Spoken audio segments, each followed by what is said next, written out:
Kita akan segera bergabung dengan Muri Kuswari untuk membahas bagaimana pentingnya peningkatan kesadaran masyarakat Indonesia akan betapa pentingnya gizi dan juga nutrisi. Ada Muri Kuswari, Chairman ANOKI, yaitu Association Nutritionist Olahraga dan Kebugaran Indonesia. Selamat malam. Selamat malam Mbak Fani. Iya, Mas Muri, terima kasih sudah bergabung di CNN Indonesia Connected malam hari ini.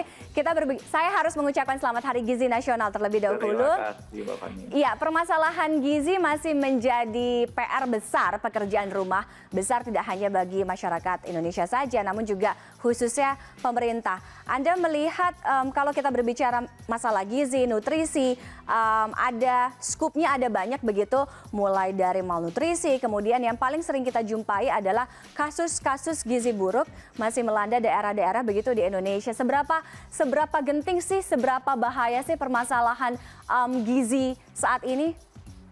Sebenarnya ketika kita bicara masalah gizi, artinya di Indonesia sebagai negara berkembang masalahnya sama, gizi lebih dan gizi kurang. Sehingga sebenarnya kita juga dilanda dua masalah yang dua-duanya itu saling berkebalikan.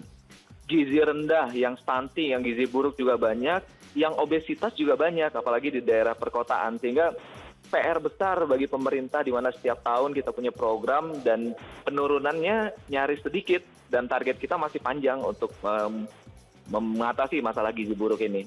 Oke, berarti seimbang antara kelebihan gizi, kemudian tidak hanya kekurangan tapi juga kelebihan gizi masih menjadi PR-PR, masalah-masalah yang selalu kita hadapi setiap hari begitu. Ini menurut Anda dikarenakan oleh faktor apa? Apakah karena kesadaran masyarakat akan pentingnya atau bahayanya gizi berlebih kah gitu yang masih kurang, atau peran pemerintah untuk lebih engage tentang masalah gizi ini juga masih kurang? Sebenarnya kepedulian masyarakat juga kurang karena pemerintah yang belum secara komprehensif untuk mengatasi masalah gizi dengan program pemerintah. Sebenarnya banyak program pemerintah, mulai dari 1000 hari kehidupan, di mana mulai ketika ibu mengandung sampai anak berusia 2 tahun itu menjadi gizi penting bagi siklus kehidupan manusia. Sehingga ketika 1000 hari kehidupannya baik, maka kehidupan seseorang itu menjadi lebih baik pula dan produktivitas dia meningkat. Nah, pemerintah punya banyak program, tentunya dengan kerjasama dari akademisi dan juga praktisi.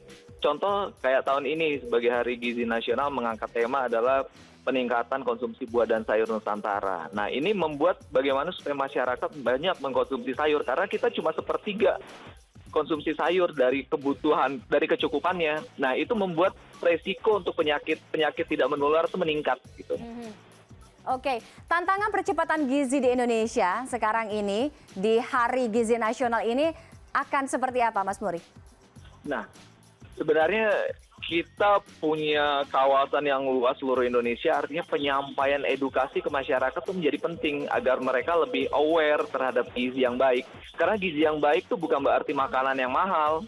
Nah, itu yang harus menjadi PR besar bagi pemerintah, bagaimana sebenarnya gizi yang baik adalah dengan memilih makanan yang sehat, bukan makanan yang mahal. Sebenarnya itu tantangan yang terbesar bagi pemerintah.